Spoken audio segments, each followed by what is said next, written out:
আসসালামু আলাইকুম। এটিএন বাংলা সংবাদে সবাইকে স্বাগত জানাচ্ছি। ফিরোজ তুহার। শুরুতেই বিআরবি কেবলস সংবাদ শিরোনাম।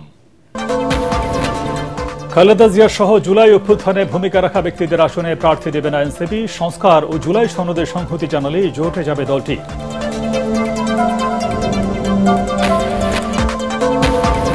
নির্বাচনকে সামনে রেখে কোন ষড়যন্ত্রে সফল হবে না হুঁশিয়ারি বিএনপি নেতা ডাক্তার জাহিদের।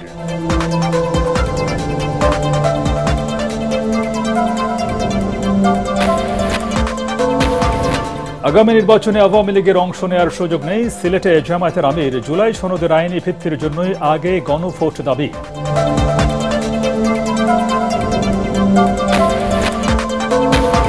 ৯১টি আসনে প্রার্থী ঘোষণা করল গণসংহতি আন্দোলন। ব্রাহ্মণবাড়িয়া ৬ আসনে লড়বেন জোনায়েদ সাকি।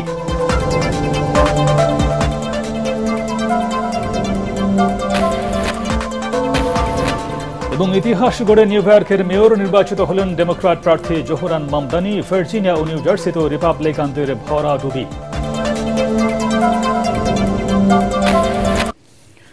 শুনছিলেন বিআরবি কেবলস সংবাদ শিরোনাম। এবার বিস্তারিত। বিএনপি চেয়ারপারসন বেগম খালেদা জিয়া সহ জুলাই আন্দোলনে অগ্রণী ভূমিকা রাখা ব্যক্তিদের আসনে প্রার্থী দেবে না এনসিপি। এছাড়া বাকি সব আসনে প্রার্থী দেবেন তারা।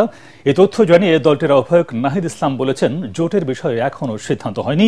এককভাবে নির্বাচনের প্রস্তুতি নিচ্ছে এনসিপি। নারায়ণগঞ্জে জুলাই অভ্যুত্থানে শহীদ গাজী সালাউদ্দিনের পরিবারের সঙ্গে সাক্ষাৎ শেষে এসব কথা বলেন নাহিদ ইসলাম। নারায়ণগঞ্জ প্রতিনিধি আব্দুস সালামের পাঠানো তথ্যছবিতে আরও জানাচ্ছেন মেজান শাহজাহান। নারায়ণগঞ্জের সিদ্দিরগঞ্জে জুলাই গণঅভ্যুত্থানে আহত হয়ে মৃত্যুবরণকারী শহীদ গাজী সালাউদ্দিনের পরিবারের সঙ্গে সাক্ষাৎ করেন এনসিপির আহ্বায়ক নাহিদ ইসলাম। এ সময় সাংবাদিকদের সাথে কথা বলেন জুলাই অভ্যুত্থানের অন্যতম এই সম্মুখ যোদ্ধা। আমরা এই মাসের 15 তারিখের মধ্যে আমরা হয়তো আমাদের প্রাথমিক একটা তালিকা আমরা প্রকাশ করব। তিনি বলেন ৩০০ আসনে এককভাবে নির্বাচন করার লক্ষ্য নিয়ে এগিয়ে যাচ্ছে এনসিপি।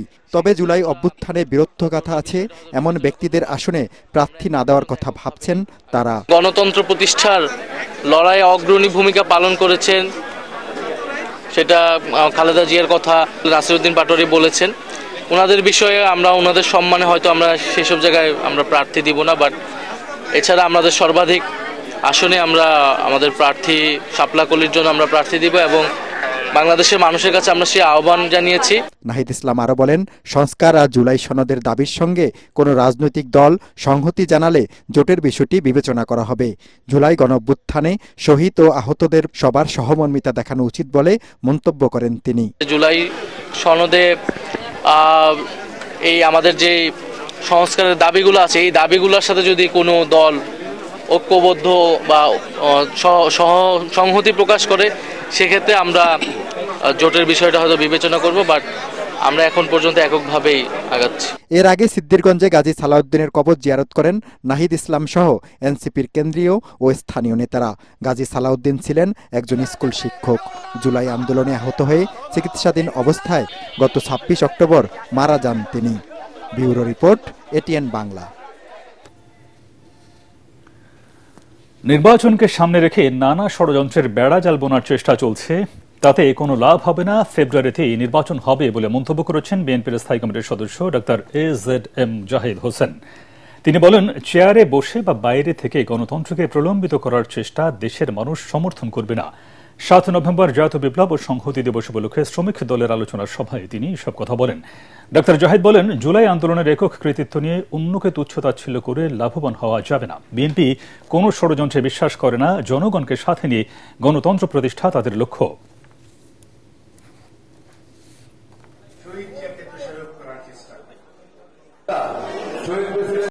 আগামী ফেব্রুয়ারির মধ্যভাগে নির্বাচন হওয়ার কথা আছে এবং আমরা আশা করি যে মধ্যভাগে ইনশাআল্লাহ নির্বাচন হবে। ষড়যন্ত্রের বেড়াজাল অনেকেই বোনার চেষ্টা করছেন। কেউ কেউ বিভিন্ন ধরনের কথা বলে দায়িত্ব এড়িয়ে যাওয়ার চেষ্টা করছেন, সেটিও সঠিক নয়। কারণ যারা সরকারে আছেন, আপনাদের বয়স 14 মাস হয়ে গেছে। বিভাজন সৃষ্টি করে যারা মনে করছেন যে আগামীতে লাভবান হওয়া যাবে অথবা গণতন্ত্রে যাওয়ার পথকে আরো দীর্ঘস্থায়ী করা যাবে, তারা বোকার স্বর্গে বাস করছে। আওয়ামী লীগ কখনোই নির্বাচনমুখী দল নয়, তাই আগামী নির্বাচনে তাদের অংশগ্রহণের কোনো সুযোগ নেই বলে মন্তব্য করেছেন জামায়াতে ইসলামের আমির ডাক্তার শফিক রহমান। সিলেট সফরে সকালে ওসমানী আন্তর্জাতিক বিমানবন্দরে নেমে সাংবাদিকদের তিনি একথা বলেন। আগামী জাতীয় সংসদ নির্বাচনে জামায়াতে ইসলামী কোনো জোট গঠন করবে না বলেও জানান ডাক্তার শফিক রহমান। নির্বাচন না হলে দেশে নানা ধরনের বিশৃঙ্খলা সৃষ্টি হতে পারে উল্লেখ করে জামায়াতের আমির বলেন, প্রয়োজন হলে সবাইকে নিয়ে 2026 সালের ফেব্রুয়ারিতে নির্বাচন আদায় করবেন তারা। তৃতীয়বারের মতো দলের সর্বোচ্চ পদে নির্ধারিত হওয়ার পর প্রথমবারের মতো সিলেট সফরে তিনি জেলা ও মহানগর জামায়াত আয়োজিত পৃথক সাংগঠনিক কর্মসূচিতে অংশ নেবেন।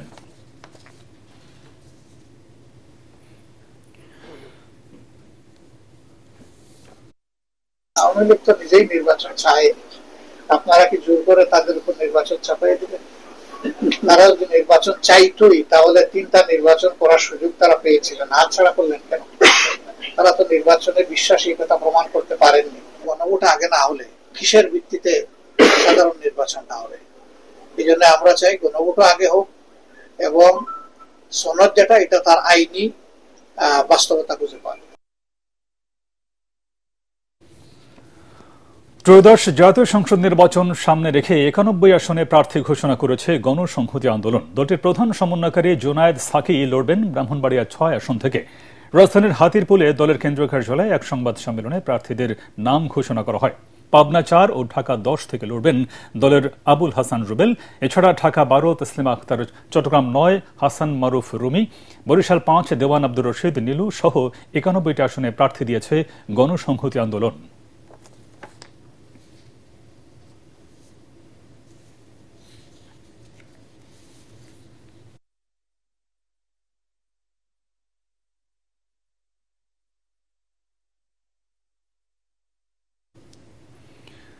আগামী নির্বাচন সুষ্ঠু, অবাধ ও নিরপেক্ষ করতে প্রশাসনকে প্রয়োজনীয় নির্দেশ দেওয়া হয়েছে বলে জানিয়েছেন স্বরাষ্ট্র উপদেষ্টা জাহাঙ্গীর আলম চৌধুরী। নির্বাচন আয়োজনে কোনো হুমকি নেই বলেও জানান তিনি। সকালে গাজীপুর জেলা প্রশাসক কার্যালয়ের ভাওয়াল সম্মেলন কক্ষে মতবিনিময় সভায় তিনি এসব কথা বলেন। নিষিদ্ধ ঘোষিত আওয়ামী লীগের সদস্যদের জামিন বিষয়ে উপদেষ্টা বলেন, এটি আদালতের এখতিয়ার। পার্শ্ববর্তী দেশ গুজব ছড়াচ্ছে দাবি করে তিনি বলেন, নির্বাচনকে সামনে রেখে সবাইকে সতর্ক থাকতে হবে। সবার সাথে একটা মত বিনিময় সভা এবং আপনাদের সাথেও পার্শ্ববর্তী দেশ অনেক সময় অনেক গুজব রটায়, কিন্তু আপনাকে এই জন্য অনেক অনেক ধন্যবাদ। আপনারা সত্যি ঘটনাটা প্রকাশ করার পরে পার্শ্ববর্তী দেশের গুজব কিন্তু অনেক কমে গেছে। নির্বাচনের ক্ষেত্রে হলো কতগুলি ফ্যাক্টর আছে, যেমন একটা হলো মেইন ফ্যাক্টর হলো জনগণ যেসব নির্বাচনমুখী হয়ে যাবে সেই সময় অনেকেই চেষ্টা করলেও কিন্তু কিছু করতে পারবে না। সবাই একসাথে কাজ করলে এটা কোনো ধরনের কোনো সমস্যা হবে না আমি বলে আশা করি। নিউ ইয়র্কের মেয়র নির্বাচনে জিতে নতুন ইতিহাস গড়লেন ডেমোক্র্যাট প্রার্থী জোহরান মামদানি। নিকটতম প্রতিদ্বন্দ্বী অ্যান্ড্রু কুমোকে হারিয়ে বিজয়ী হয়েছেন তিনি। এর মধ্য দিয়ে প্রথম মুসলিম মেয়র পেল নিউ ইয়র্কবাসী। ভার্জিনিয়া ও নিউ জার্সির গভর্নর নির্বাচনেও ডেমোক্র্যাটদের একচ্ছত্র জয় হয়েছে। প্রেসিডেন্ট ডোনাল্ড ট্রাম্পের দ্বিতীয় মেয়াদে স্টেট পর্যায়ের প্রথম বড় নির্বাচনে ভরাডুবি হয়েছে ক্ষমতাসীন রিপাবলিকানদের। বিশেষজ্ঞদের মতে এই ফলাফল ট্রাম্প প্রশাসনের জন্য বড় সতর্কবার্তা। বিস্তারিত জানাচ্ছেন Zahidul Alam. In this moment of political darkness, New York will be the light. ট্রাম্পের দ্বিতীয় মেয়াদের প্রথম বড় ভোটে 3 রাজ্যেই ঝড় বইয়ে দিয়েছেন ডেমোক্র্যাটরা। একদিকে নিউ ইয়র্কে তরুণ মেয়র প্রার্থী জোহরান মামদানি পেয়েছেন ঐতিহাসিক জয়, অন্যদিকে ভার্জিনিয়ায় গভর্নর ও স্টেট অ্যাসেম্বলির সব আসনেই দেখা গেছে ডেমোক্র্যাটদের আধিপত্য। নিউ জার্সিতেও রিপাবলিকানদের হাতছাড়া হয়েছে গভর্নর পদ। মোট কথা, যুক্তরাষ্ট্রের রাজনীতিতে ট্রাম্পের নীতি আর জনপ্রিয়তা দুয়েই যে রিপাবলিকানদের জোয়ারে ভাটা তা স্পষ্ট।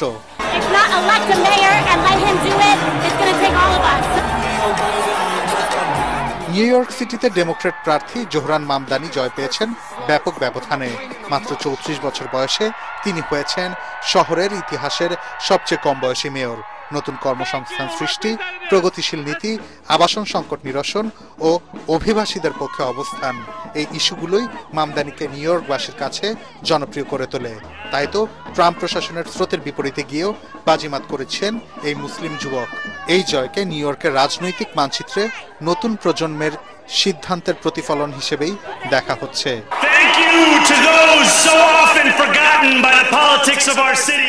আমাদের শহরের রাজনীতি যারা প্রায় ভুলে যায় তাদের আমি ধন্যবাদ জানাই, কারণ তারা এই আন্দোলনকে নিজেদের করে নিয়েছিল। আমি বলছি ইয়েমেনি ছোট দোকান মালিকদের কথা, মেক্সিকান নানি দাদিদের কথা, সেনেগালের ট্যাক্সি চালক, উজবেক নার্স, ত্রিনিদাদিয়ান রান্নাঘরের কর্মীদের এবং আন্টিদের কথা। আমি প্রতিটি নিউ ইয়র্কারদের উদ্দেশ্যে বলছি, জেনে রাখুন এই শহর আপনার শহর, এই গণতন্ত্র আপনার। মামদানির জয় স্বাগত জানিয়েছেন পরাজিত প্রার্থীরাও। We will all help any way we can because we need our New York City government to work. We want it to work for all New Yorkers. এদিকে ভার্জিনিয়ায় প্রথম নারী গভর্নর নির্বাচিত হয়েছেন ডেমোক্র্যাট অ্যাবিগেইল স্প্যানবার্গার। পাশাপাশি রাজ্যের আইনসভাতেও ডেমোক্র্যাটরা সংখ্যাগরিষ্ঠতা ধরে রেখেছে। ট্রাম্প প্রশাসনের সামাজিক ও অর্থনৈতিক নীতি জনমনে যে অনিশ্চয়তা তৈরি করেছে, এসব তারই প্রতিফলন। ভার্জিনিয়া আমার কাছে সবার আগে। নির্বাচিত গভর্নর হিসেবে আমি কংগ্রেসের রিপাবলিকান ও ডেমোক্রেট সদস্য এবং প্রেসিডেন্টকে আহ্বান জানাচ্ছি, ভার্জিনিয়ান সরকারি কর্মচারী ছাঁটাই, ঠিকাদার ও ছোট ব্যবসায়ীদের যে শাটডাউন করা হয়েছে তা দ্রুত তুলে নেওয়া হোক। নিউ জার্সিতেও রিপাবলিকানদের হারিয়ে ডেমোক্র্যাট প্রার্থী মিকি শেরিলের জয় হয়েছে। স্থানীয় জরিপে দেখা যায় ট্রাম্পের কঠোর অর্থনীতি ও অভিবাসন নীতি ভোটারদের মাঝে ভয় ছড়াচ্ছে। আজকের এই দিনে আমি প্রতিজ্ঞাবদ্ধ যে আমাদের সব নাগরিকের জন্য সমৃদ্ধি গড়ে তুলব, সাধারণ মানুষের স্বাধীনতা ও সমৃদ্ধির জন্য কাজ করব।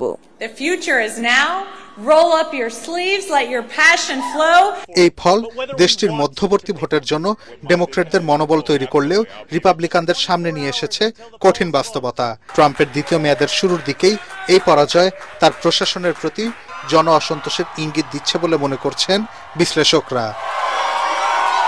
জাহিদুল আলম, এটিএন বাংলা। 3 চাকার পরিবহন চলাচলে আলাদা লেন করার দাবি জানিয়েছে নিরাপদ সড়ক আন্দোলন নিসআ। সেগুনবাগিচায় ক্রাইম রিপোর্টার্স অ্যাসোসিয়েশনে সংবাদ সম্মেলনে এই দাবি জানান সংগঠনটির সাধারণ সম্পাদক তানজিদ মোহাম্মদ সোহরাব রেজা। তিনি অভিযোগ করেন, বিশেষ কিছু প্রতিষ্ঠানকে সুবিধা দিতে প্রশিক্ষিত 3 চাকার অটোরিকশা নামানোর পায়তারা করছে সিটি কর্পোরেশন। বড় শহরে 3 চাকা আদর্শ যানবাহন হতে পারে না বলে তার দাবি। আদালতের নির্দেশনার পরও এনা সহ কয়েকটি পরিবহনের দৌরাত্ম্য বন্ধ না হয় ক্ষোভ জানানো হয় সংবাদ সম্মেলনে। রোববারের মধ্যে আদালতের নির্দেশনা বাস্তবায়ন করা না হলে সোমবার থেকে কঠোর কর্মসূচিতে যাওয়ার কথা জানান আয়োজকরা।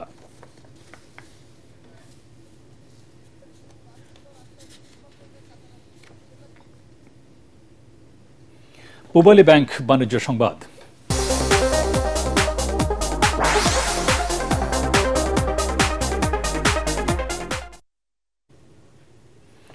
বর্তমান সরকার পরিবেশ বান্ধব যানবাহন ব্যবস্থা প্রবর্তন ও টেকসই উন্নয়ন লক্ষ্যমাত্রা অর্জনে প্রতিশ্রুতিবদ্ধ বলে জানিয়েছেন শিল্প উপদেষ্টা আদিলুর রহমান খান।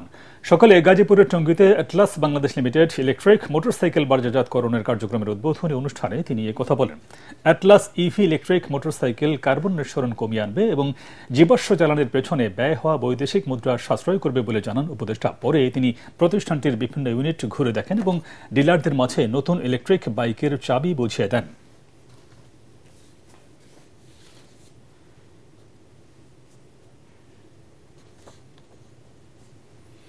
আল আরাফা ইসলামী ব্যাংক অর্থ সংবাদ।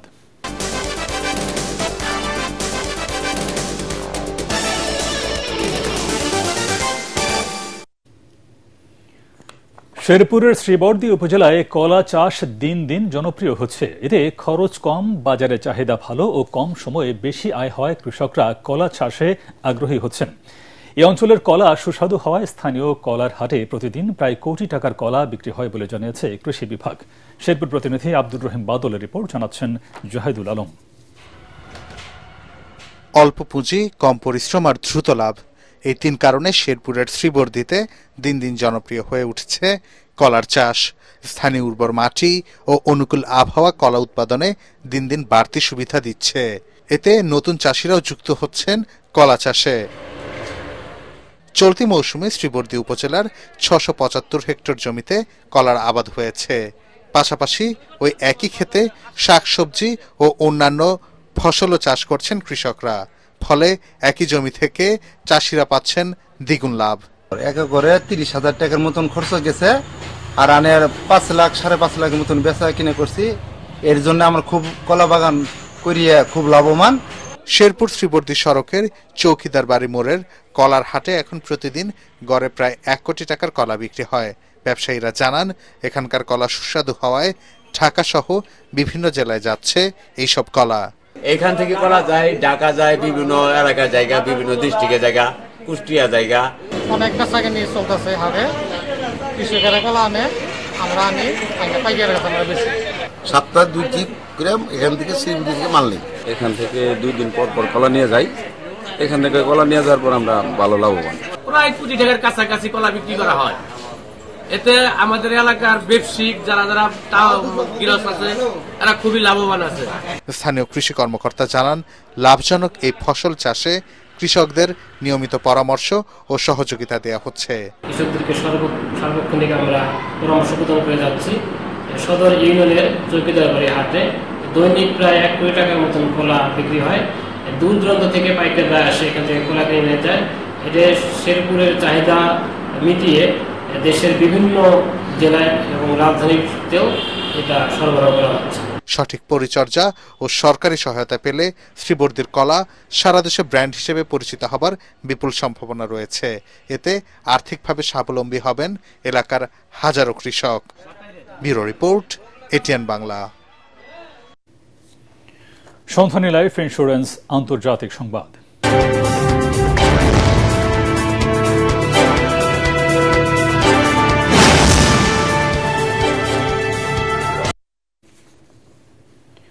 ফিলিপাইনের মধ্যাঞ্চলে ঘূর্ণিঝড় কাল মায়াগির আঘাতে মৃতের সংখ্যা বেড়ে 66 জনে জানিয়েছে। দেশটিতে চলতি বছরের সবচেয়ে শক্তিশালী এই ঝড়ে কয়েক লাখ মানুষ বাস্তুচ্যুত হয়ে পড়েছে।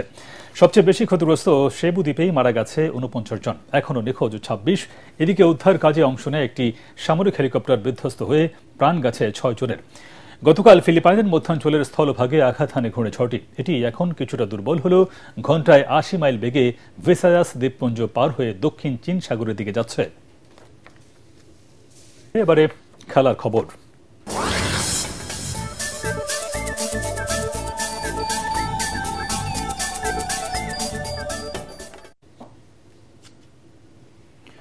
জাতীয় ক্রিকেট দলের সিনিয়র সহকারী কোচের দায়িত্ব ছাড়লেন মোহাম্মদ সালাউদ্দিন। 2027 সাল পর্যন্ত মেয়াদ থাকলেও পদত্যাগ করেছেন এই কোচ। নিজের পদত্যাগপত্র জমা দেওয়ার বিষয়টি তিনি নিশ্চিত করেছেন। সম্প্রতি মোহাম্মদ আশরাফুলকে আয়ারল্যান্ড সিরিজের জন্য জাতীয় দলের ব্যাটিং কোচ হিসেবে নিয়োগ দেয় বাংলাদেশ ক্রিকেট বোর্ড বিসিবি। এরপর পদত্যাগের সিদ্ধান্ত নেন সালাউদ্দিন। 2024 সালের নভেম্বরে জাতীয় দলের সিনিয়র সহকারী কোচের দায়িত্ব পান সালাউদ্দিন।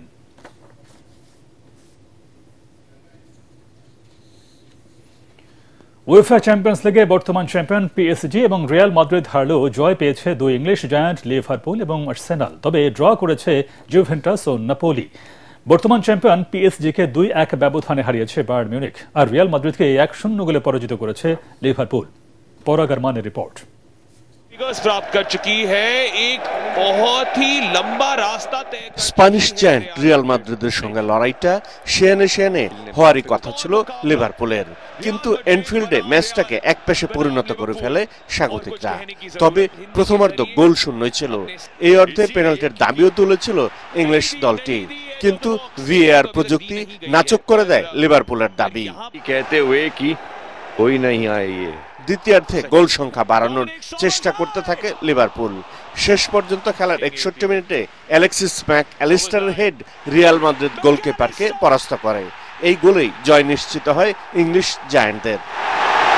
इत्मीनान के बाद आखिरकार অন্য ম্যাচে চেক প্রজাতন্ত্রের স্লাভিয়া প্রাগকে উড়িয়ে দিয়েছে ইংলিশ টপার আর্সেনাল। খেলার 32 মিনিটে বুকায়ো সাকা পেনাল্টি গোলে এগিয়ে দেন। এরপর 46 ও 68 মিনিটে দুটি গোল করে গানারদের বড় জয় নিশ্চিত করেন মিকেল মেরিনো। বর্তমান চ্যাম্পিয়ন প্যারিস সেন্ট জার্মেইকে নাকানি চোবানি খাইয়েছে German champion Bayern Munich. Colombian left winger Luis Diaz খেলার 4 মিনিটে এগিয়ে দেন বায়ার্নকে। 32 মিনিটে তিনি ব্যবধান দ্বিগুণ করেন। তবে এই আনন্দ বেশিক্ষণ স্থায়ী হয়নি তার। প্রথমার্ধের যোগ করার সময়ে লাল কার্ড দেখে মাঠ ছাড়তে হয় দিয়াজকে। একজন কমে যাওয়ার সুবিধা নিয়ে 74 মিনিটের জোয়াও নেভেজ ব্যবধান 2-1 নামিয়ে আনলেও দলের পরাজয় ঠেকাতে পারেননি। এতে সব প্রতিযোগিতা মিলে টানা 16 ম্যাচে অপরাজিত রইল জার্মান জায়ান্টরা। পরাগামান, এটিএন বাংলা। প্রথম ওয়ানডেতে দক্ষিণ আফ্রিকাকে 2 উইকেটে হারিয়ে 3 ম্যাচের সিরিজে 1-0 থেকে গেল পাকিস্তান। টস হেরে ব্যাটিং করে দক্ষিণ আফ্রিকাকে দারুণ সূচনা দেন কুইন্টন ডি কক ও লুভান্দে প্রেটোরিয়াস। অভিযুক্ত প্রেটোরিয়াস করেন 57 রান। দলের পক্ষে সর্বোচ্চ 63 রান আসে ডি ককের ব্যাট থেকে। শেষ পর্যন্ত 263 রানে অল আউট হয় দক্ষিণ আফ্রিকা। পাকিস্তানের বোলারদের মধ্যে নাসিম শাহ ও আবরার আহমেদ 3টি করে উইকেট তুলে নেন। জবাবে উদ্বোধনী জুটিতে সাইম আয়ুব ও ফখর জামান 87 রান তুলে পাকিস্তানকে লড়াইয়ে রাখেন।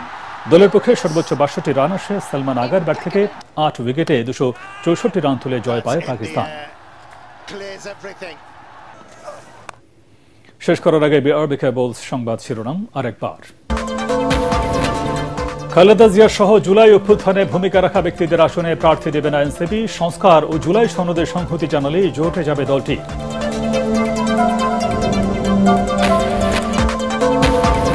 নির্বাচনকে সামনে রেখে কোন ষড়যন্ত্রে সফল হবে না হুঁশিয়ারি বিএনপি নেতা ডাক্তার জাহিদের।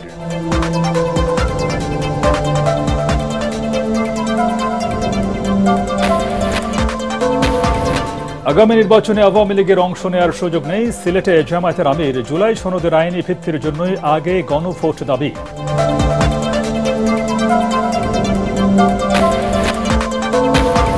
একানব্বইটি আসনে প্রার্থী ঘোষণা করল গণসংহতি আন্দোলন। ব্রাহ্মণবাড়িয়া 6 আসনে লড়বেন জোনায়েদ সাকি।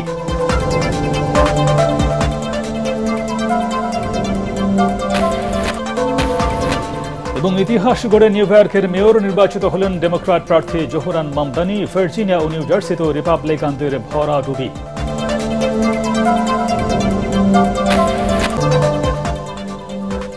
পরবর্তী সংবাদ দেখার আমন্ত্রণ জানিয়ে এখনকার মতো শেষ করছি। এটিএন বাংলার সংবাদ ইউটিউবে দেখতে ব্রাউজ করুন youtube/ATN Bangla News। ধন্যবাদ সবাইকে।